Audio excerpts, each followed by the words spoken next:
Good morning everybody. हाँ, मजा आ गया आप लोगों को देख के।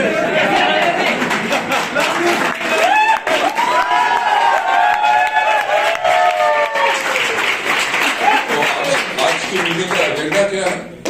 स्ट्रेटेजिक प्लानिंग कर रहे हो कि क्या कर रहे हो इस मंथ के लिए? Wonderful, thank you so much मुझे आज इनवाइट करने के लिए। आज मेरा ख्याल से स्पेशल डे है। एक कार अचीवर भी हमारे हैं। yes. गाड़ी कौन सी ली गई? अच्छा, MG मोटर्स की। मैंने फेसबुक पे देखा।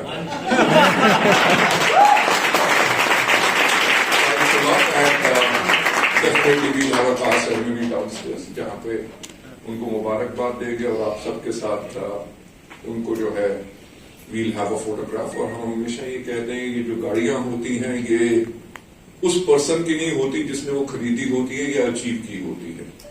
ये एक्चुअली हर एक डाउनलाइन की होती है, क्योंकि हर एक डाउनलाइन का विश्वास जो है वो इस सिस्टम के प्रति और ज्यादा स्ट्रांग करता है जब वो देखता है कोई व्यक्ति सफल हो रहा है। Right, and thank you so much Vestige का एक पार्ट होने के लिए। राइट, और मैं बहुत बहुत आपको थैंक्स कहना चाहूंगा कि आप हमारे परिवार में हैं। तो आज मैं संजय जी से बात कर रहा था, मैंने कहा आज का टॉपिक क्या है, आज मुझे किस बात पे बात करनी है। उन्होंने कहा कि सर आज एक चीज के ऊपर बात करना जिसे कहते हैं फेथ, यानी कि विश्वास। राइट, मुझे एक बात बताओ, सबसे पहले अपने ऊपर विश्वास है आपको? कि आप वेस्टीज के सिस्टम में सफल हो सकते हो? आपको वेस्टीज के ऊपर विश्वास है? हमारे मार्केटिंग प्लान के ऊपर विश्वास है? देखो, जिन लोगों को विश्वास नहीं होता, मैं नाम नहीं लेना चाहूंगा, एक कंपनी ने पिछले 4 महीने में 4 बारी मार्केटिंग प्लान चेंज किए। राइट, आप समझ के होंगे। अगर मन को तो इशारा ही काफी होगा। तो मैं एक बात कह रहा हूं कि हमारा 21 साल से प्लान वही है, क्यूमुलेटिव प्लान, जिसके अंदर हमने फर्दर इंप्रूवमेंट्स की हैं कि नीचे वाले लोग ज्यादा पैसा कैसे कमा सकें और ऊपर वालों के लिए जैसे एलीट क्लब बनाया ताकि उनकी भी इनकम बढ़ सके। हमारा पहले 36% पे आउट होता था, आज के दिन पे 39% पे आउट है।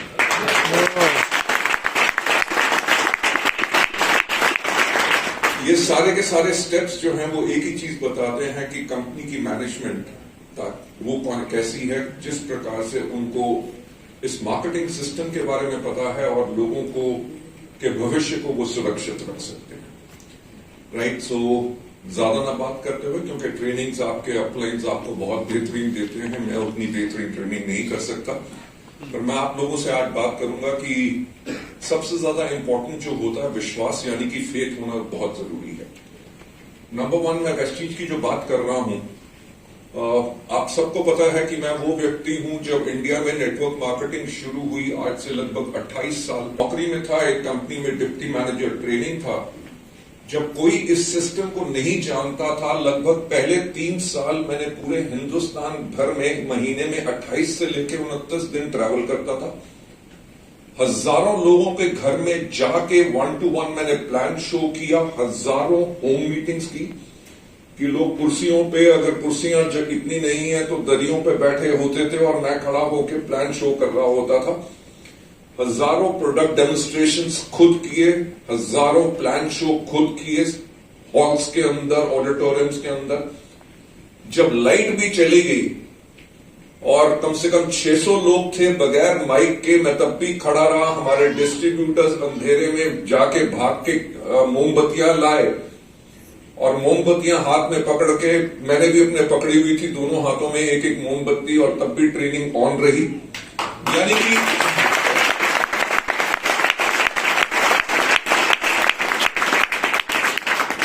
इतनी शिद्दत और लगन से इस बिजनेस को बिल्ड किया, क्योंकि मेरा एक मानना है कि अगर इस दुनिया में कोई सबसे नेक काम है तो वो ये नेक काम है डायरेक्ट सेलिंग का, जहां पे एक व्यक्ति जो सालों साल मेहनत करता है, अपनी गलतियां करता है, उसको सफल होने में कितनी मुश्किल आती है, कितना टाइम लगता है, पर खुद सीखने के बाद वो बाकी लोगों को सिखाता है कि आप मेरे जैसे सफल कैसे बनो। राइट, इससे ज्यादा नेक काम नहीं हो सकता। मैं to cut the long story short, जो मैं आप लोगों से बात करना चाहूंगा, जब 1996 में इस इंडस्ट्री में आया तो मुझे इस इंडस्ट्री के बारे में कुछ पता नहीं था। तो मैंने क्या किया, मैंने एक अमेरिका से किताब मंगवाई called the encyclopedia of network marketing. दुनिया के एक बहुत बड़े नेटवर्क मार्केटिंग लीडर हैं जिनका नाम है रैंडी गेज। रैंडी गेज ने इस किताब को लिखा था।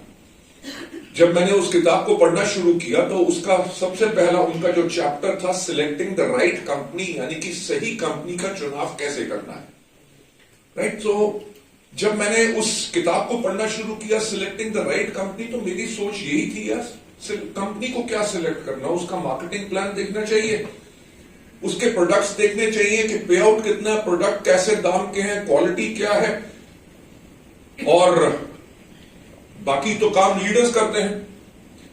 तो जब मैंने वो चैप्टर पढ़ना शुरू किया कि सही कंपनी की चुनाव कैसे किया जाए, तो सबसे पहली चीज जो वहां पे देखी गई, उसमें जो लिखा था, उसमें लिखा था look at the management of the company, कि कंपनी की मैनेजमेंट की तरफ देखो।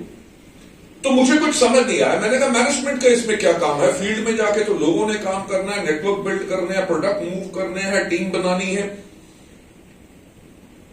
Okay, thank you.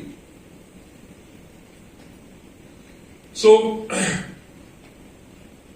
मैंने उस कंपनी के अंदर लगभग 5.5 साल काम किया, उसको छोड़ के गया। जब छोड़ा तो उस कंपनी का मैं नेशनल सेल्स हेड था, 0 से लेके 150 करोड़ के एनुअल टर्नओवर की कंपनी उसको मैंने बनाया था अपनी टीम के साथ। उसके बाद एक कंपनी में वाइस प्रेसिडेंट किया, 2 साल के बाद उसको छोड़ दिया। उसके बाद एक कंपनी जो मलेशिया, सिंगापुर और ब्रुनेई में नंबर 1 थी, उसका कोलालमपुर में मैं चीफ एग्जीक्यूटिव ऑफिसर बना। 2003 में उसके इंडिया ऑपरेशन शुरू किए और 2004 में उसको भी छोड़ दी।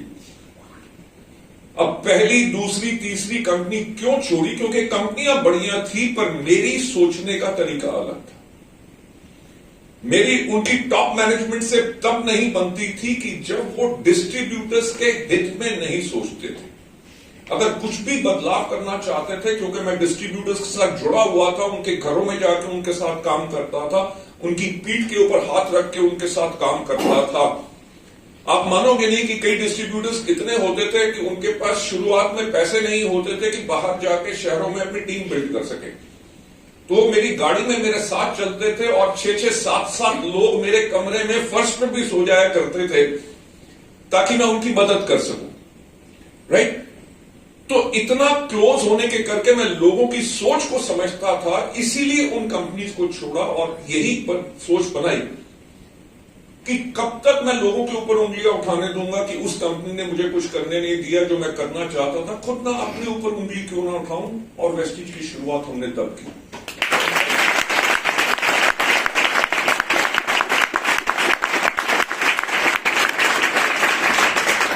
मैं आपको उस बात पे लेके आ रहा हूं जो बात मैं आपसे कह रहा था कि जो रैंडी गेज ने लिखी थी कि look at the management of the company, यानी कि कंपनी की मैनेजमेंट की तरफ देखो। 2004 में जब हमने वेस्टीज की शुरुआत की, मैं जो आपको बताना चाहता हूं कि वेस्टीज की मैनेजमेंट कितनी विजनरी है, तभी आपका जो कैरियर है, आपका भविष्य है, वेस्टीज में सुरक्षित है। 2004 में जब हमने शुरुआत की, दुनिया भर में जहां जहां नेटवर्क मार्केटिंग एक लीगल इंडस्ट्री है और वहां पे कानून है, मैंने उन सब कानून को पढ़ा। और 2004 में जब हमारे भारतवर्ष में कोई कानून नहीं था, तो मैंने वेस्टीज को उसी प्रकार से बनाया कि दुनिया भर के कानून पढ़ के, राइट। हम पहली कंपनी थे जिसके पास कोई किट नहीं था, नहीं तो हर एक कंपनी के पास अपना किट हुआ करता था, राइट। 6 से लेकर 10,000 रुपए की ज्वाइनिंग, उसके अंदर कार वॉश भी दे दिया। और कार वॉश उसके पास जा रहा है जो मेंबर बना है, डिस्ट्रीब्यूटर बना है, जिसके पास साइकिल भी नहीं है। तो वो अपलाइन को कहता था कि सर ये तो दे दिया, ये कार वॉश का क्या करूंगा? कहता भैंस तो है। हाँ, उससे नहलाते दूध बढ़ जाएगा।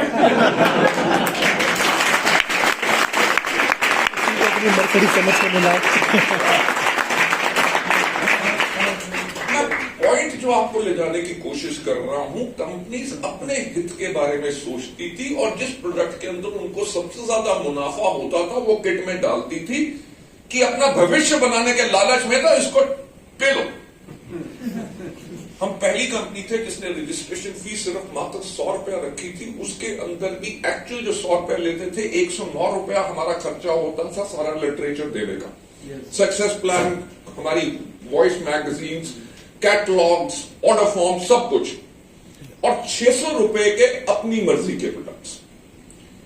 जहां मार्केट 5, 5.5, 10,000 रुपए घूम रही थी, हमने ज्वाइनिंग 600 रुपए में की और अपनी चॉइस की, क्योंकि कंपनी अगर किट बना के देती है, विदेशों के कानून के अनुसार उसको फ्रंट लोडिंग कहा जाता है, कि आप ज्वाइन करने पे आपको वो प्रोडक्ट दे रहे हैं जो आपको जरूरत भी नहीं है, पर क्योंकि कंपनी ज्वाइन करनी है तभी आपको लेने पड़ेंगे।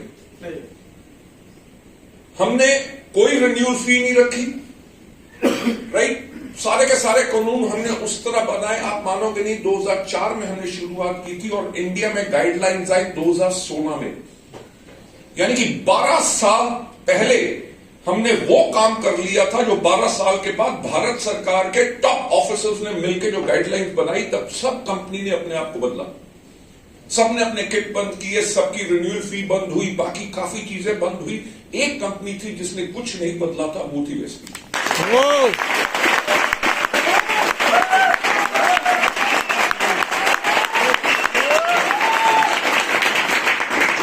मैं जो आपसे बात कर रहा हूं, या जो मैं हमेशा एक बात कहता हूं कि सोचने की हिम्मत तो करो,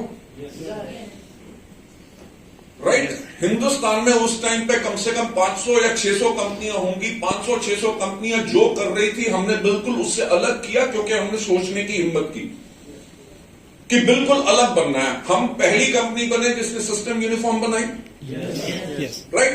आज के दिन पे क्या करते हैं, काला कोट, काली पैंट, सफेद कमीज चलेगी, टाई बदल लो, राइट?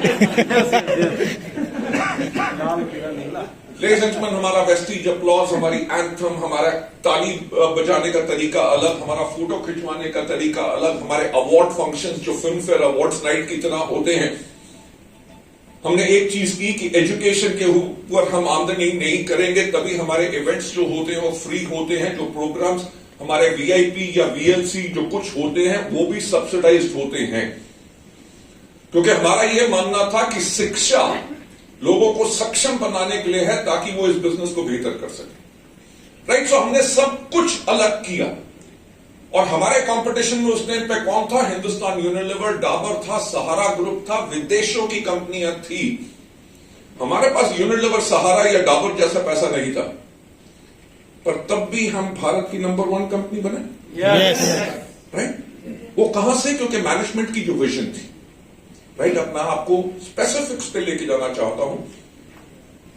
हमने 2004 में शुरुआत की, 2011 जब आया तो डिकेड यानी कि 10 साल अगले नए आने वाले थे, तो हमने 2011 में जब देखा कि 2020 में क्या होगा, मैनेजमेंट के ऊपर मैं आपसे बात कर रहा हूं कि आपका भविष्य सुरक्षित क्यों है, कि जब हमने 2020 के बारे में देखा क्या कि 2020 में हमारे भारतवर्ष की 70% जनसंख्या की उम्र 35 साल से कम होगी, राइट? 10 साल पहले हमने ये समझा, और 10 साल के बाद जो 70% जनसंख्या की उम्र 35 साल से कम होगी, तो 35 साल के से कम लोगों को क्या प्रोडक्ट्स चाहिए होंगे, किस तरह से ट्रेनिंग चाहिए होगी, किस तरह से अपने बिजनेस को करेंगे। और उस टाइम तक मैं आपको बताना चाहूंगा कि हमारा बिजनेस जो था उसका क्यूमुलेटिव एवरेज ग्रोथ रेट 135% था, कि यानी कि हर साल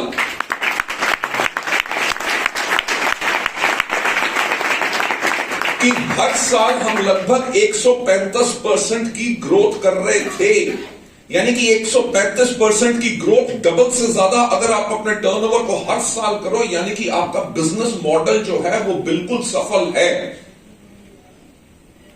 राइट? तब भी हमने क्या सोचा, हमने कहा कि जब 2020 में, और तब हमारा बिजनेस क्या था, बेसिकली हम हेल्थ के ऊपर पूरा फोकस था। हमारे जो डिस्ट्रीब्यूटर्स थे वो मरीजों को ढूंढते थे, किसी के पास भी जाते थे, सर आपको कोई बीमारी है? मैं कहता था नहीं, किसी काम का नहीं।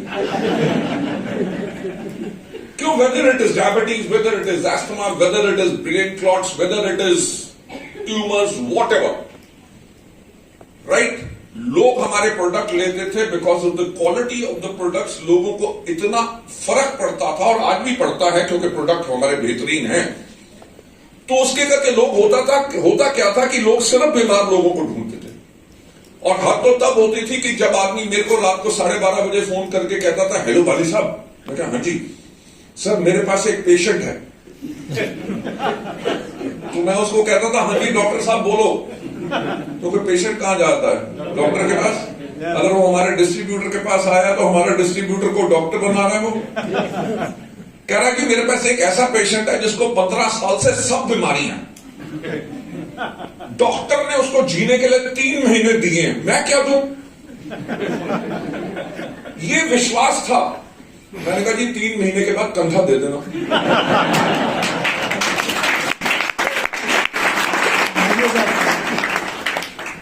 कहने का मतलब हमारे प्रोडक्ट्स फूड सप्लीमेंट्स हैं, हम डॉक्टर नहीं हैं। हमारे प्रोडक्ट्स लोगों को फायदा कर सकते हैं, हम गारंटी ऐसे नहीं दे सकते। तो मैं वो सोच का प्रोसेस था। हमने उस सोच के प्रोसेस को जब रिसर्च करा के एनालाइज किया, हमने कहा यार 2020 के अंदर जब 70% जनसंख्या की उम्र 35 साल से कम होगी, तो वो तो सोचेंगे कि वेस्टीज कंपनी के प्रोडक्ट उन लोगों के लिए है जिनकी उम्र 50 साल से ज्यादा है या बीमार लोग हैं। तो फिर क्या होगा? हमारा बिजनेस डाउन आएगा। एक सफल बिजनेस मॉडल जो 7 साल से 135% की ग्रोथ कर रहा है, हमने उसको बदला। क्या बदला? अपनी पैकेजिंग बदली, उसके ऊपर young boys and young girls की फोटोग्राफ डाली, अपनी मोबाइल जो वेबसाइट थी वो चेंज की, अपने कैटलॉग्स चेंज किए और वर्ल्ड की पहली कंपनी बने जिसने अपनी मोबाइल एप्लीकेशन लॉन्च की, नेटवर्क मार्केटिंग।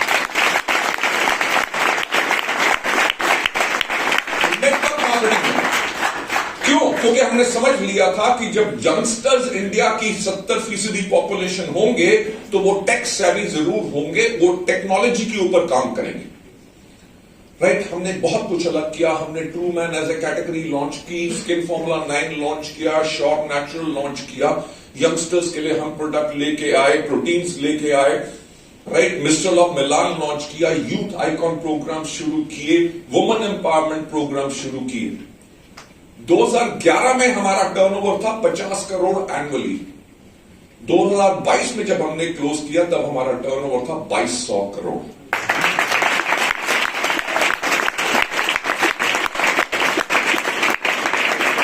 ये वर्ल्ड में रिकॉर्ड है कि एक कंपनी 50 करोड़ से 2200 करोड़ तक गई। अब मैनेजमेंट के अंदर विश्वास क्यों रखना है उसके ऊपर मैं लेके जाना चाहूंगा, क्योंकि आप सही कंपनी में। 2014 में हमारे माननीय प्रधानमंत्री श्री नरेंद्र मोदी जी आए। उन्होंने एक चीज कही, मेक इन इंडिया। हमारे देश के लिए बहुत बेहतरीन चीज, पर हमारे लिए क्या हुआ? हमारी जितनी एश्योर की कैटेगरी थी वो मिलेट ग्रुप ऑफ जापान का जो थाईलैंड में प्लांट था वहां से बन के आती थी। हमारा L-arginine बन के आता था अमेरिका से, डिटॉक्स फूड पैचेस आते थे चाइना से, और बहुत रॉ मटेरियल बाहर से आते थे। हुआ क्या? सब कुछ आना बंद हो गया। अगले 6 से लेकर 9 महीने लगते ताकि उन प्रोडक्ट्स को आप रजिस्टर करा के फिर इंपोर्ट कर सकें। अब क्या था? अगर एश्योर कैटेगरी नहीं आ रही तो बंद कर दो, रीएश्योर लॉन्च कर दो। क्यों? क्योंकि लोगों ने कहना शुरू किया, यार आप जापानीज क्वालिटी इंडिया में कैसे बनाओगे? शक था सबको। अमेरिका से जो आपके लिए L-arginine बन के आ रहा है उसको इंडिया में कैसे बनाओगे? आप मानोगे नहीं कि हमने 2 महीने के अंदर अंदर अपना R&D सेंटर खोला, 4 महीने में उसकी रिवर्स इंजीनियरिंग की और सारे के सारे प्रोडक्ट्स उनसे पहले से बेहतर क्वालिटी में हमने लॉन्च कर दिया।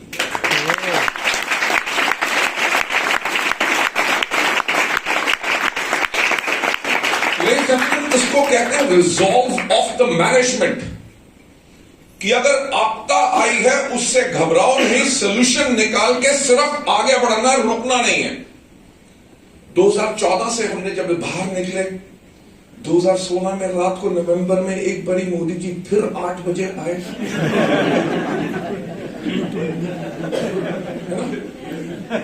और उन्होंने कहा कि 500 और 1000 के नोट।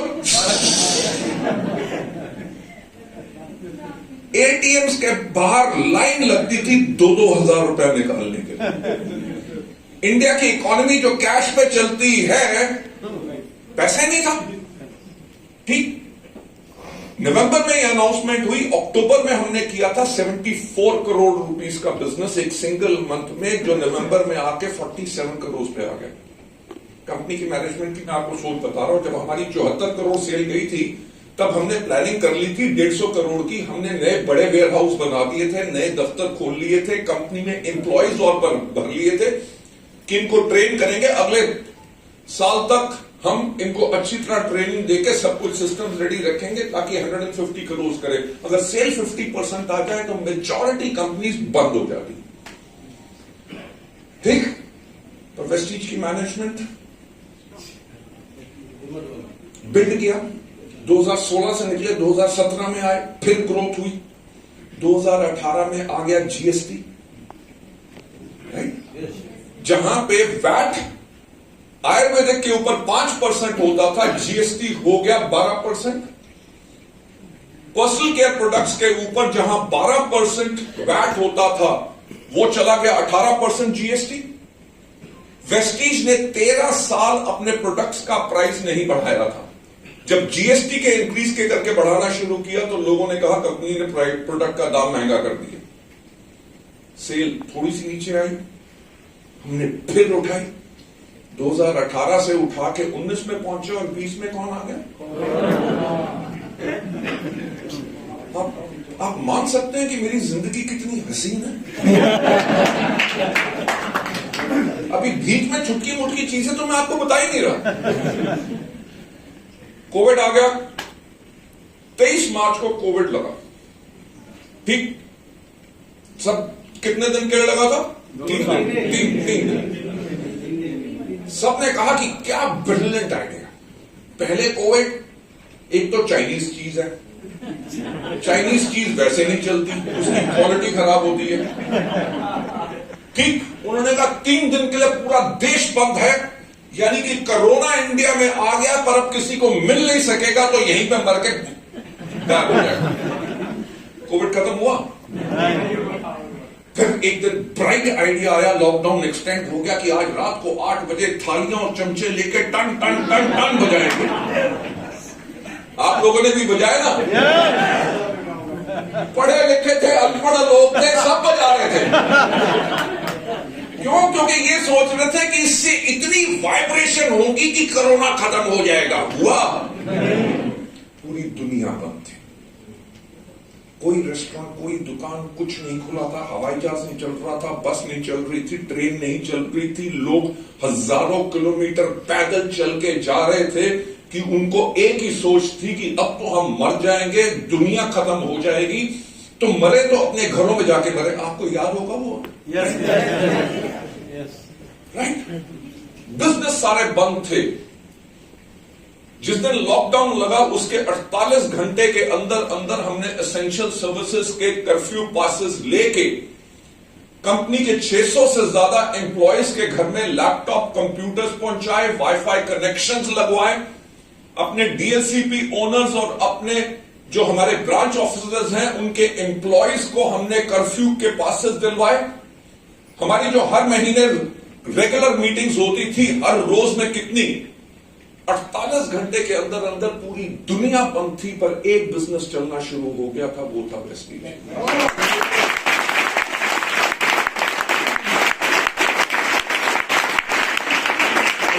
हमारे ट्रेनिंग प्रोग्राम्स हो रहे थे, हमारी रीच बढ़ गई, हमने प्रोडक्ट्स की डिलीवरी उसके अंदर करनी शुरू की। और आपको एक चीज बताना चाहूंगा, कोविड जिसके अंदर दुनिया भर में कंपनियों ने अपने ऑफिस खाली कर दिए थे ताकि हम किराए को बचाएं, अपने जो एम्प्लॉयज थे उनकी सैलरीज कट कर दी थी, लाखों लाखों लोगों ने दुनिया भर में अपनी नौकरियां गंवा दी थी। yes. उस टाइम पे सिर्फ एक बिजनेस चल रहा था, वो था वेस्टीज। 23 मार्च को लॉकडाउन हुआ, 10 अप्रैल को पे आउट होना था, सारे बैंक्स बंद थे, पर वेस्टीज ने फिर भी पे आउट किया। yes.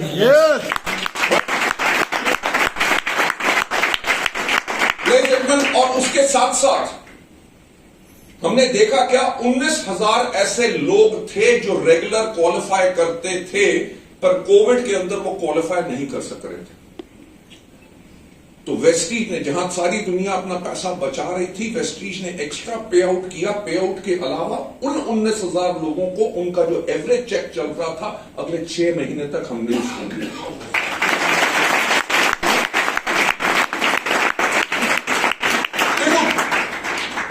मैनेजमेंट को क्यों देखना है कि क्या मैनेजमेंट आपके बारे में सोच रही है? किसी लीडर ने नहीं कहा था, किसी की दुहाई नहीं आई थी कि मैं अपना घर कैसे चलाऊंगा, पर कंपनी ने खुद सोचा, मैनेजमेंट ने, कि जिन लोगों का घर वेस्टीज के करके चल रहा है, अगर उनके पास इनकम नहीं जाएगी तो वो घर कैसे चलाएंगे। दैट इज काइंड ऑफ सोच, जो थॉट जो हमारे पास है, जिसके लिए हम काम कर रहे हैं। क्योंकि मेरा मानना है कि दुनिया का सबसे नेक काम है वेस्टीज। अभी मेरे को एक व्यक्ति मिले, वो गवर्नमेंट ऑफ इंडिया के अंदर जॉइंट सेक्रेटरी हैं, IAS ऑफिसर हैं, वो PhD कर रहे हैं डायरेक्ट सेलिंग के ऊपर। तो मेरे पास आए, लगभग 2.5 घंटे की मीटिंग चली। तो जब 2.5 घंटे में उन्होंने मेरे से काफी सवाल वगैरह पूछे, जब मैंने वेस्टीज के बारे में बताया कि हम क्या क्या कर रहे हैं, उन्होंने कहा कि सर आपको तो अपने ऊपर पूरा बहुत गर्व होता होगा कि आपने इतना बड़ा काम कर दिया।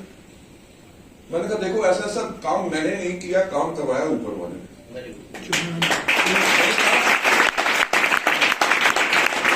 मैंने कहा ऊपर वाला लोगों की जिंदगियां बदलना चाहता था, जरिया सिर्फ हमें चुना, क्योंकि जो आदमी अमानत में खयानत करे वो आदमी ईमानदार नहीं हो सकता। लोगों की मेहनत का पैसा उनकी जिंदगी कैसे बेहतर बना सके, ये हमारा उद्देश्य है और इसी के ऊपर हम काम कर रहे हैं। Right? So ladies and gentleman, आपने देखा कि आपकी मैनेजमेंट कितने से कितने कठिन टाइम हो, उसके अंदर विभाग आ जाते हैं। आप में से कितने लोग हैं जो वेस्टीज में कम से कम 4 या 5 साल से हैं? Fantastic, thank you. 4-5 साल में कंपटीशन आया। यस, हमारा राइस ब्रांड 10 रुपए सस्ता है। आया ना? कितना कंपटीशन आया? आज के दिन पे कहां पे है? कहां है? खत्म। जो लोग ना समझ और नादान थे, वो वेस्टीज को छोड़ के उन कंपनीज में गए। आज के दिन पे वो क्या रहे, कहां है? जीरो हो गए। प्रजाति लुप्त हो गई। यहां पे जो 9-9 लाख रुपया कमाते थे, आज के दिन पे छोले भटूरे के ढाबे खोल के बैठे हैं। Why? Because वो कंपनीज आई तो सही, पर वेस्टीज को डैमेज इसलिए नहीं कर सकी। नंबर 1, हमारी लीडरशिप बहुत स्ट्रांग है। Number 2, management is very strong. उसके पास पेशेंस है, परसेवरेंस है, उसके पास रास्ता है कि हमने आगे कैसे बढ़ना है। चलिए 2020 में तो कोविड गया। 2021 के अंदर कंपनी ने हमने इंटरनली बनाया स्ट्रेटेजिक थिंकिंग ग्रुप, ये देखने के लिए कि 2030 में बिजनेस कैसे करना है। क्योंकि 10 साल किसी कंपनी से पूछ लो, उसके पास अगले साल की विजन नहीं होती, और हम 10 साल की विजन के ऊपर काम कर रहे हैं। इनफैक्ट अभी हम काम जो शुरू कर चुके हैं वो 2050 के लिए कर चुके हैं।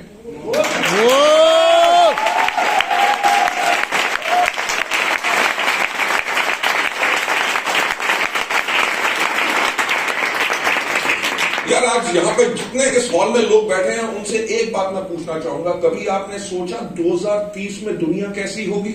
नो। हमने सोचा, और हमने देखा क्या कि 2030 के अंदर दुनिया बहुत ज्यादा डिजिटल होगी। आप सबके पास फोन्स हैं? Yes. Smartphones? Yes. Right? Phones ने क्या किया? घड़ी खत्म कर दी, अलार्म क्लॉक खत्म कर दी, आपकी कंपास खत्म कर दी, कैलकुलेटर खत्म कर दिया, STD PCO बूथ खत्म कर दिए, जितने डाकिये थे वो खत्म कर दिए। Yes. आपका रिकॉर्ड प्लेयर, CD प्लेयर सब खत्म। Yes. आपका वो क्या कहते हैं, कैमरा खत्म, वीडियो कैमरास खत्म। Yes. आज के दिन पे खाना आप ऑर्डर करते हैं, एंटरटेनमेंट देखते हैं। अलाउद्दीन खिलजी ने क्या किया, आपको रटने की जरूरत नहीं, गूगल में डालो, पूरी की पूरी हिस्ट्री ले लो। करते हो कि नहीं? yes. अपनी कार से लेके एरोप्लेन की टिकट से लेके रेलवे टिकट्स, कुछ भी आपको करना होता है आप फोन से करते हो। उसने एक और चीज को खत्म कर दिया, जिसको मैं कहता हूं भाई साहब। क्योंकि पूरे दुनिया में, हिंदुस्तान में भी लोग करते थे, कहीं रास्ता नहीं मिल रहा, किसी को जाके पूछते थे, भाई साहब यार ये पता कहां होगा, करते थे ना। वो कहता था इधर जाओ, उधर जाओ, उधर जाओ, आगे से पीपल का पेड़ आएगा, वहां से बाएं मुड़ो, 2 गलियां छोड़ के वो वाला होगा। आज के दिन पे खत्म हो गए भाई साहब। Yes. हमने यही चीज रियलाइज की कि अगर 2021 में ये हो रहा है, अगले 10 साल में टेक्नोलॉजी कितना बढ़ेगी। ठीक, आज के दिन पे 5G है, 2030 तक 6G होगा। तो होगा क्या? अगर आप किसी से वीडियो कॉल कर रहे हो तो वो फोन में से बाहर निकलेगा, आपको एक किस करेगा, अंदर चला जाएगा।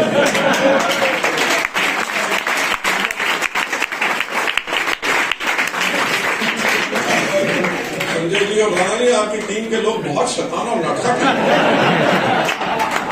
किसकी बात पे कितना खुश हुए।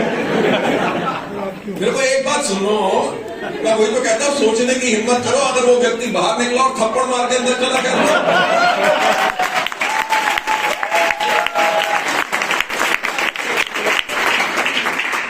मैं सिंपल बात कर रहा हूं, क्योंकि टेक्नोलॉजी अगर इतनी एडवांस्ड होगी तो वेस्टीज का बिजनेस एडवांस टेक्नोलॉजी में कैसा होगा। आज के दिन पे आप सोशल मीडिया में हैं, फेसबुक हो गया, इंस्टाग्राम हो गया, व्हाट्सएप हो गया, और कितने और चीजें हैं, राइट। कहा यह जाता है कोई भी व्यक्ति हर 20 मिनट के अंदर एक बार अपना फोन जरूर चेक करता है। ठीक, एक तो दहशत रहती है कहीं गुम तो नहीं गया, क्योंकि हमारी जिंदगी इसके साथ जुड़ गई है।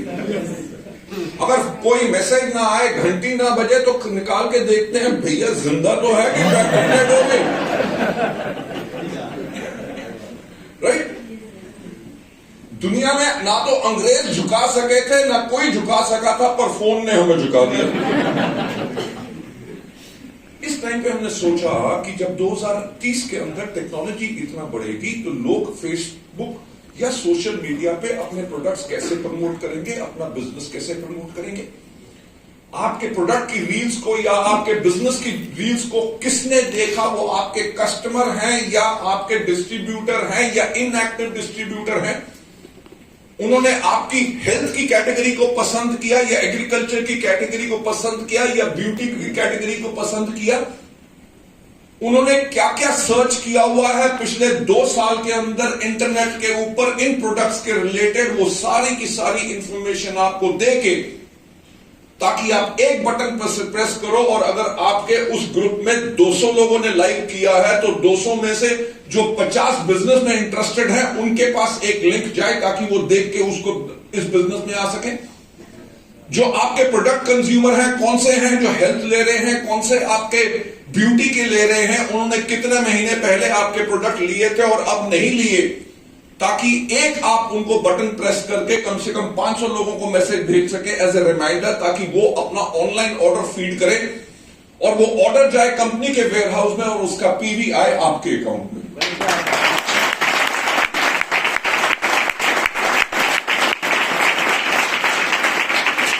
आपके जो नए लोग ज्वाइन हो, उनको कौन सी भाषा पसंद है, उनको कौन सी भाषा में प्रोडक्ट की ट्रेनिंग लेनी है या बिजनेस के बारे में या बिजनेस बिल्डिंग के बारे में लेनी है, वो उसका लिंक आप अपने फोन से ही पूरे बिजनेस को कंट्रोल कर सकेंगे।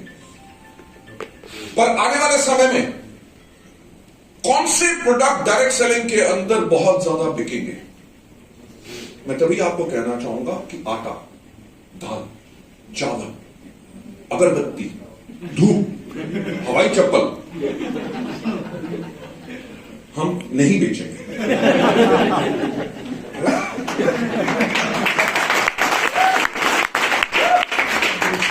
देखिए, as a category, as a business, हमारा फ्यूचर और फोकस किन चीजों पे होगा। Number 1 health. ठीक है, Yes. कोविड ने लोगों को सिखा दिया कि इम्यूनिटी बूस्ट करना जरूरी क्यों है।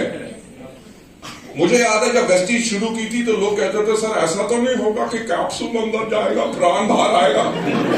खौफ था टू पॉप द पिल्स। आज के दिन पे लोग पता है इम्यूनिटी बूस्ट करनी है, आयुर्वेदिक प्रोडक्ट्स लो, नेचुरल प्रोडक्ट्स लो। उस टाइम पे ग्रीन टी या इस तरह की कोई मार्केट नहीं होती थी। आज के दिन पे लोग अपना बीपी, कोलेस्ट्रॉल ना बढ़े उसके लिए फूड सप्लीमेंट्स लेते हैं, ताकत बनी रहे उसके लिए फूड सप्लीमेंट्स लेते हैं, राइट। सो नंबर 1 हमारा फोकस रहेगा हेल्थ में, और हेल्थ के अंदर हम वो प्रोडक्ट्स लेके आएंगे और जो ला चुके हैं, स्टार्ट हो चुका है, जो एक्सक्लूसिव है, जैसे एब्जॉर्बेट हो गया, सीएमडी हो गया, किसी और कंपनी के पास इंडिया में नहीं है। एक्सक्लूसिव प्रोडक्ट जिनके ऊपर पेटेंट्स हो, एक्सक्लूसिविटी हो, क्लिनिकल ट्रायल्स हो, ताकि लोग डंके की चोट पे उन प्रोडक्ट्स को लोगों को दे सकें और अपने बिजनेस को ग्रो कर सकें। दूसरी major category is beauty, right? Hindustan भर में कितने ब्यूटी पार्लर होंगे? वहां पे लेडीज क्यों जाती हैं? अपने घर वालों का पैसा बर्बाद करने के लिए? नहीं, बिकॉज ब्यूटी क्या चीज है, जब कोई भी अच्छी तरह तैयार होता है तो उसका कॉन्फिडेंस बढ़ता है। एक हैप्पी हार्मोन सिक्रीट होता है जिससे व्यक्ति खुश होता है। पहले तो सिर्फ लेडीज जाती थी, आजकल तो लड़के लोग भी जाते हैं। डी टैनिंग करवाते हैं, कभी अपने बाल खड़े करवाते हैं, कभी यहां पे कुछ बनाते हैं, कानों में बाली, गौतम बाली नहीं, दूसरी नहीं।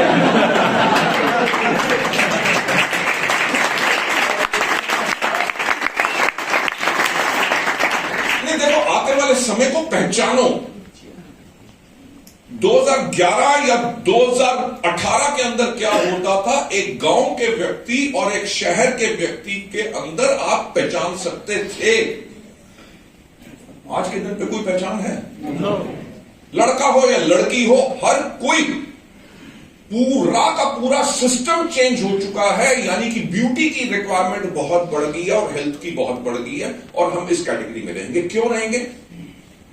क्योंकि आज के दिन पे हम हिंदुस्तान यूनिलीवर में लैक्मे से लेके, सनसिल्क से लेके, पॉन्ड से लेके, उसके बाद टाटास का जो ये है वेस्ट साइड हो गया, जूडियो हो गया, उनके लिए हम बना रहे हैं, मामा अर्थ के लिए बना रहे हैं, पर्पल के लिए, शुगर के लिए, नाइका के लिए बना रहे हैं, मैरिको के लिए बना रहे हैं, और विदेशी कंपनियों के लिए बना रहे हैं। अभी मैं लगभग 18 तारीख को जाऊंगा अमेरिका, बिकॉज वहां की एक बहुत बड़ी कंपनी जो चाइना से शिफ्ट होकर इंडिया में आना चाहती है, उनके लिए हम बनाएंगे।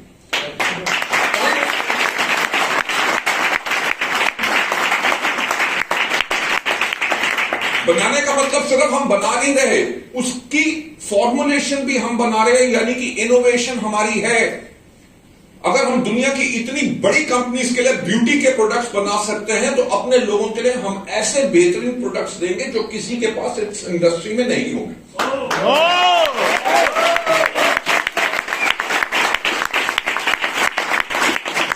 थर्ड मेजर कैटेगरी वो है हमारी एग्रीकल्चर, राइट? बिकॉज एग्रीकल्चर के अंदर हमारी बहुत बड़ी पकड़ है। पकड़ क्यों है? क्योंकि कंपनी ने जो अपना इंफ्रास्ट्रक्चर क्रिएट किया, 42 से ज्यादा कंपनी के ऑफिसेज हैं, 26 से ज्यादा कंपनी के वेयर हाउस हैं, 2500 से ज्यादा हमारे डीएलसीपी और मिनी डीएलसीपी हैं, और लगभग 18,000 पिन कोड्स पे हम कोरियर की डिलीवरी करते हैं। हिंदुस्तान भर में कोई कंपनी ऐसी नहीं है जिसके पास इतना इंफ्रास्ट्रक्चर हो, तो हमारी रीच और प्रोडक्ट अवेलेबिलिटी हर जगह है। एग्रीकल्चर के अंदर पिछले साल डायरेक्ट सेलिंग के अंदर 400 करोड़ रुपए का बिजनेस हुआ था सालाना, और 200 करोड़ रुपया सिर्फ वेस्टीज ने किया था।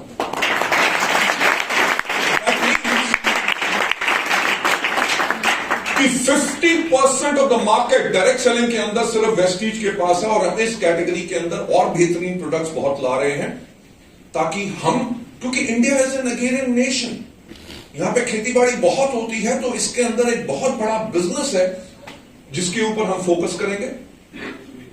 और जो हमारा टारगेट है कि अभी पिछले साल इंडिया में जो डायरेक्ट सेलिंग की सेल हुई है वो लगभग 22,000 करोड़ रुपए की हुई, और 2030 तक इंडस्ट्री का अनुमान यह है कि यही सेल कम से कम 50,000 करोड़ रुपए की होगी। सिर्फ 5 साल के बाद 22,000 करोड़ से 50,000 करोड़।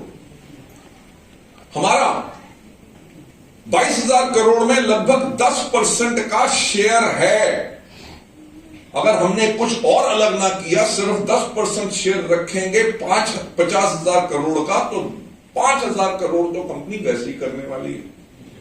और जो न्यू प्रोडक्ट्स कैटेगरी हम लॉन्च कर रहे हैं, बड़े इवेंट्स कर रहे हैं, प्रमोशंस कर रहे हैं, हमारा टारगेट है कि 2030 तक हमारा जो टर्नओवर हो वो लगभग 7,000 करोड़ रुपए का हो। तो जो मैं बात कहता हूं कि सोचने की हिम्मत तो करो, क्योंकि इन सब लोगों ने की। जो पहले और कुछ करते थे और वेस्टीज में आए, सोचने की हिम्मत की, किसी और नेटवर्क मार्केटिंग कंपनी में थे, और आज के दिन पे जो पा चुके हैं, वो इतना पा चुके हैं जो कभी सोचा भी नहीं था। और आज के दिन पे भी वेस्टीज के साथ बिल्कुल स्तंभ बन के खड़े हैं। वो इसलिए खड़े हैं क्योंकि उनको पता है कि आने वाले वक्त में हम तो आगे जाएंगे, साथ में अपने हजारों सैकड़ों लोगों को हम और ज्यादा सफल बनाएंगे। राइट, सो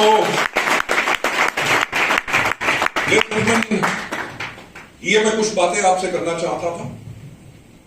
वेस्टीज एक प्रोफेशनल ऑर्गेनाइजेशन है, हम उसको इस प्रकार से बना चुके हैं, कल को खुदा ना खास्ता मैं भी अगर ना रहूं इस दुनिया में, तो वेस्टीज तब भी चलेगी और आपके कैरियर और आपकी आने वाली पुश्तों के ख्याल भी वेस्टीज रखेगी। जो वेस्टीज में आगे ही हो रहा है, जो वेस्टीज में आगे ही हो रहा है, हमारे कितने ऐसे डिस्ट्रीब्यूटर हैं जिनका नंबर भी मुझे याद नहीं, जो इस बिजनेस को करते थे और किसी कारण से इस दुनिया से चले गए। आज के दिन पे उनके परिवार को आज भी आमदनी आ रही है। राइट, हमारी Anita Gupta ji is one of the examples. Raju Gupta ji, इनके husband, he died during Covid. उसके बाद एक सिंपल हाउसवाइफ, उन्होंने अपने हस्बैंड को बिजनेस को संभाला। लगभग 1.5 लाख के आसपास आपका हर महीने का चेक है। राइट, जिसने कभी नौकरी ना की हो और हस्बैंड चला जाए तो क्या परिवार का हाल होगा? बिजली का बिल कौन पे करेगा? राशन कहां से आएगा? रहेंगे कहां? बच्चों को पढ़ाएंगे कहां? This is the power. Please have a seat ma'am.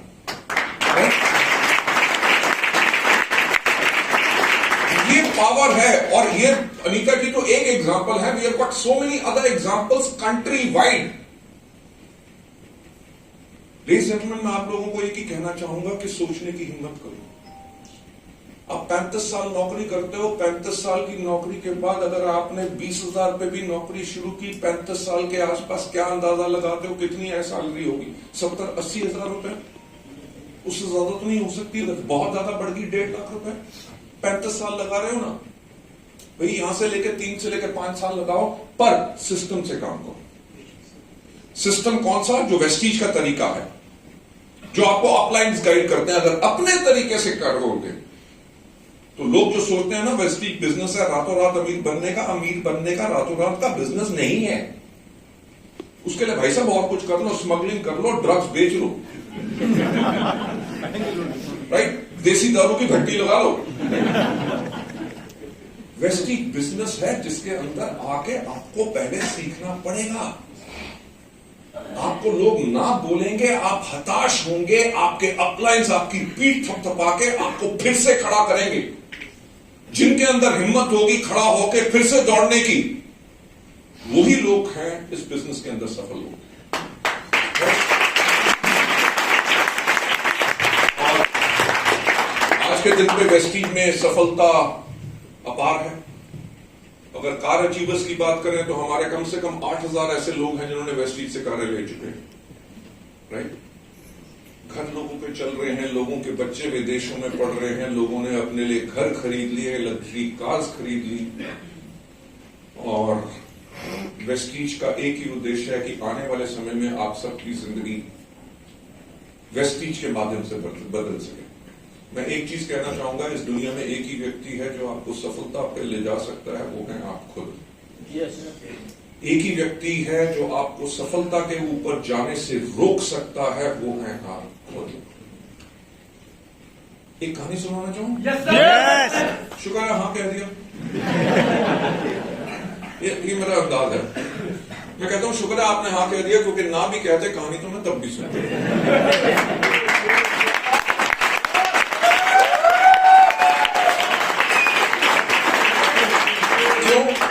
क्योंकि हमारे बिजनेस का मूल्य कार्य है कहानियां सुनाना।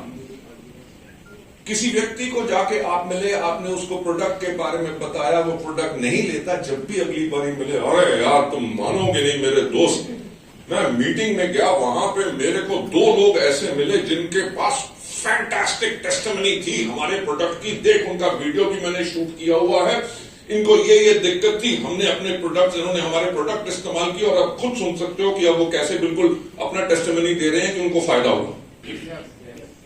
उसने कहा तो नहीं था कि कहानी सुनाओ, पर आपने सुना नहीं है। ठीक, आपने बिजनेस प्लान 5 बारी बता दिया, तब भी वो ज्वाइन करने के लिए तैयार नहीं, पर आपको पता है कि इस व्यक्ति में क्षमता है, अगर आ गया तो बिजनेस ये आगे ले जाएगा और हम भी ग्रो करेंगे, ये भी ग्रो करेगा। जब भी मिले किसी न किसी सफल व्यक्ति के बारे में कहानी सुनो। कहानी सुनाने से होता क्या है कि कहानी सुनाने से हमारा सेल्फ कॉन्फिडेंस बढ़ता है कि हमारे पास बात करने के लिए है। ये तो नहीं गए तू तारा कि बात करने के बारे में सोचा नहीं, उसको क्या करोगे, गाना सुनाओगे। देखो, कहानी सुनाना भी ये नहीं कि ऐसा है भाई साहब आप हमारे प्रोडक्ट लो, 4 बारी पहले भी कह चुका हूं आप लेते नहीं, लिए उनको फायदा हुआ।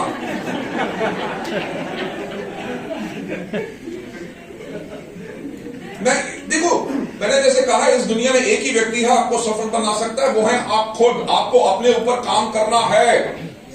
आपने किसी को जो कहानी सुनानी है उसके अंदर दम होना चाहिए। मैं एक बात कहता हूं कि कोई व्यक्ति हमारे साथ ज्वाइन करता है कि नहीं, कोई हमसे प्रोडक्ट लेता है कि नहीं, ये इस चीज पर निर्भर करता है कि हमने उसको कितना प्रभावित किया। अगर आप उसको कह रहे हैं कि हमारे टॉप अर्नर महीने में 1.5 करोड़ रुपया कमा रहे हैं, ये व्यक्ति खड़े हैं जो 15-15 लाख की आमदनी पे जा चुके हैं, तब भी वो बिजनेस में नहीं आते, क्योंकि आप दिखा रहे हो 15 लाख रुपए, उसको नजर आ रहा है 1500 रुपए। तो दम कहां डालना है? अपनी कहानी में। मैं इसलिए इसको कहता हूं क्योंकि जब मैं कॉलेज में पढ़ता था तो मेरे को कोटेबल कोट्स कलेक्ट करने का बहुत शौक था। तो मैंने एक कोटेबल कोट एक डायरी में लिखा था जो मुझे आज भी याद है, राइटर का नाम याद नहीं, उसमें लिखा था अगर आपने सफल होना है तो एक डिप्लोमैट बनो। और डिप्लोमैट की डेफिनेशन उन्होंने क्या कही थी कि diplomat is a person who can tell you to go to hell in such a manner that you actually look forward to it. कि एक डिप्लोमैट वो व्यक्ति होता है जो आपको कहे भाड़ में जाओ, पर उसके कहने का अंदाज इतना अच्छा हो कि आप कहो यार एक दिन तो भाड़ में जाना ही है।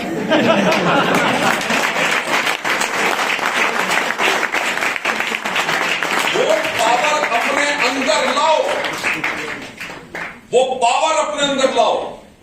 मैं जो कहानी आपको सुनाना चाहता हूं वो किसी और की नहीं, मेरी खुद की कहानी है। मेरे फादर सेंट्रल गवर्नमेंट में काम करते थे, 2 बड़ी बहनें हैं, घर में सबसे छोटा मैं था। जब तक 4 साल का हुआ तो एक चीज समझ आ गई कि भाई साहब नौकरी में पैसा नहीं है। क्योंकि 4 साल के बच्चे ने भी जब मम्मी को कहना मम्मी बॉल ले दो, मेरे को ये चाहिए वो चाहिए, उन्होंने कहना बेटा अगले महीने जब तनख्वाह आएगी ना तभी लेके देंगे, और तब भी नहीं लेके देते थे।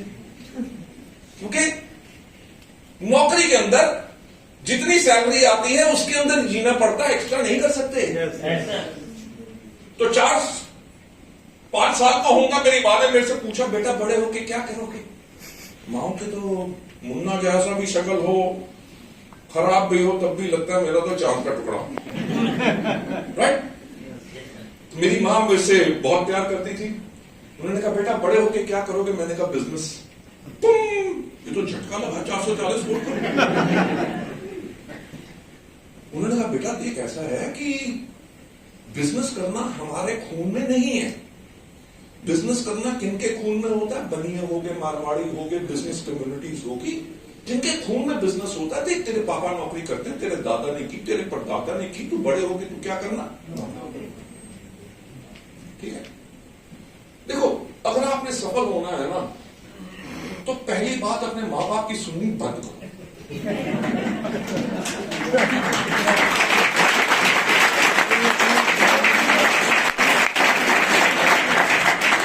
क्योंकि वो नहीं चाहते कि आप सफल हो। जो लेडीज हैं अपने हस्बैंड की सुनने बंद करो, क्योंकि आपके हस्बैंड नहीं चाहते कि आप सफल बनो। तभी आपको कहते हैं नाक कटवाएगी, घर घर जाके साबुन तेल बेचेगी, लोग क्या बोलेंगे कि मैं घर में पैसे नहीं देता, निकम्मा हूं। राइट? और जो आदमी लोग हैं वो अपनी औरतों की बातें मत सुनो। क्यों? क्योंकि वो नहीं चाहते कि आप सफल हो। कितना काम करते हो? अगर आपको कुछ हो गया तो मेरा क्या होगा?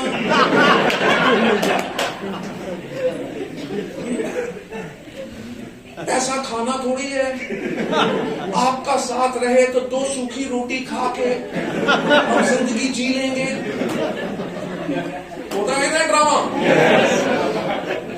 लेकिन पहले समझो, परखो, और जब निर्णय ले लिया तो फिर किसी की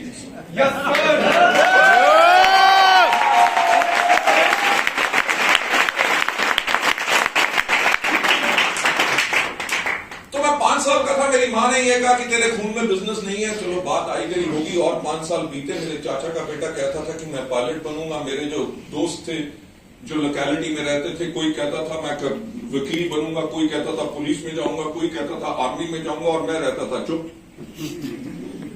तो मेरी मां ने मेरे से फिर पूछा कि बेटा बाकी सब बोलते हैं कि ये करेंगे, बड़े होके ये बनेंगे, तू क्या करेगा? मैंने कहा कि मैं बिजनेस करूंगा, आपको बोला तो क्या। तो मेरी मां टेंशन में आ गई। उसने फिर एक और प्रयास किया मेरे को समझाने का। देख बेटा, तेरी 2 बड़ी बहनें हैं, ठीक है?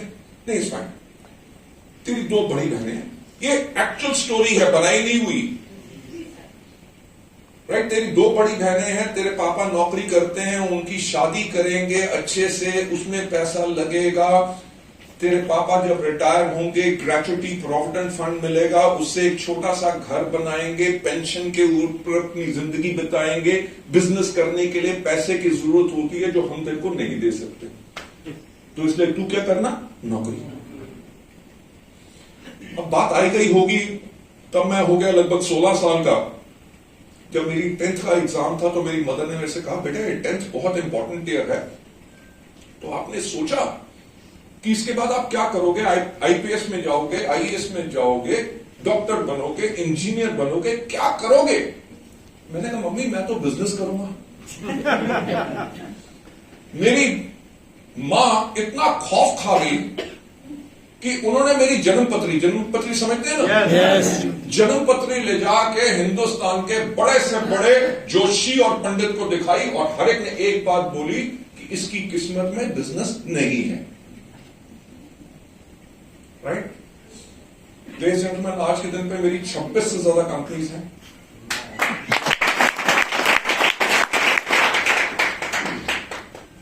दुनिया भर में मेरा व्यापार है। एनुअल टर्नओवर 3000 करोड़ से ज्यादा सालाना का है। राइट? मैं वही व्यक्ति हूं जिसकी किस्मत में ऊपर से बिजनेस नहीं लिखा था, नीचे से मैंने खुद लिख लिया।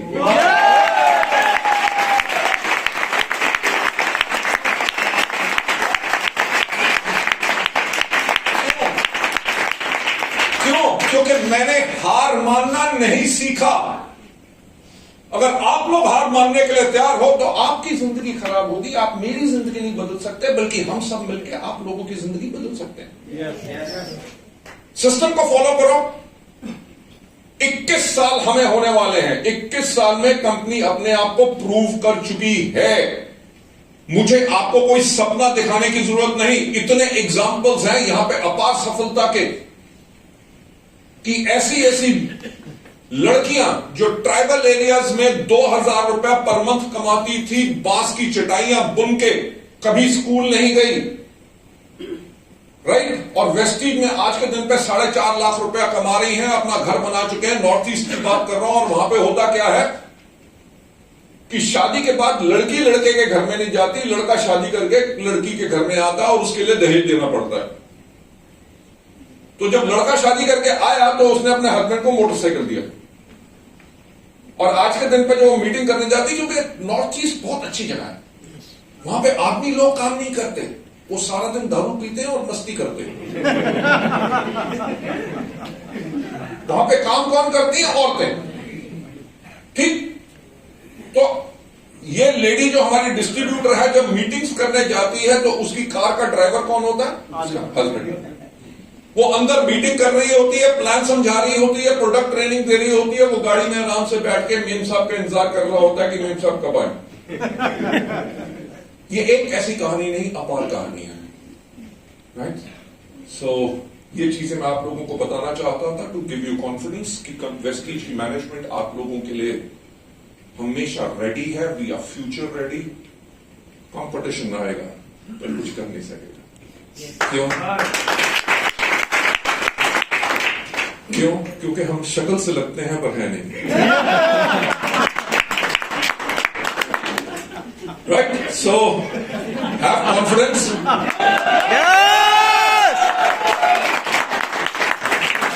देखो, मैं सही बात बताऊं, आज के दिन पे मेरे पास काम करने का, कंपनीज को बनाने का, चलाने का लगभग 40 साल का तजुर्बा है। राइट? अब ये मत पूछना कि मेरी उम्र कितनी है। तुझे 40 साल का तजुर्बा है, दुनिया में ऐसी कोई विपदा नहीं है जिसको मैंने ना झेला, जिसका समाधान मेरे पास ना हो, और इतनी सोचने की शक्ति है कि कोई भी व्यक्ति मेरे पास जब सामने आता है, उसका 10वां कौन सा सवाल होगा, उसकी शक्ल देख के मैं पहचान जाता हूं। क्यों? क्योंकि इतने साल का तजुर्बा है। हमारा जो कंपटीशन आता है, उनके पास एक्सपीरियंस नहीं है और एक प्रोफेशनल सोच नहीं है। पाया जाता है उस तरीके की मैंने पूरा एक्सपर्टीज लिया। एक सोच जो आज के दिन पे भी नहीं जाती, वो हमेशा कहते थे कि कोई भी व्यक्ति कंपनी से बड़ा नहीं हो सकता, कंपनी सबसे बड़ी रहती है, और आपने जब कंपनी को बनाना है उस प्रकार से बनाना है ताकि आप इस दुनिया में रहो ना रहो, तब भी ये कंपनी चलती रहे और लोगों का उद्धार करती रहे। सो उसी प्रकार से पिछले 21 साल के अंदर हमने वेस्टीज को क्रिएट किया है, आप लोगों के लिए इतना इंफ्रास्ट्रक्चर, इतना अच्छा प्लेटफॉर्म क्रिएट किया है, एंड आप लोगों का जो अपार हमारे साथ है और प्यार है, उसके लिए मैं आप सबको थैंक्स कहना चाहता हूं। Thank you so much for coming over here, it's a pleasure. और बहुत जल्दी मैं संजय जी से फिर एक और डेट लूंगा, और उस दिन के लिए आपके लिए एक ऐसा ट्रेनिंग प्रोग्राम करूंगा जो सिर्फ कहानियों पे होगा।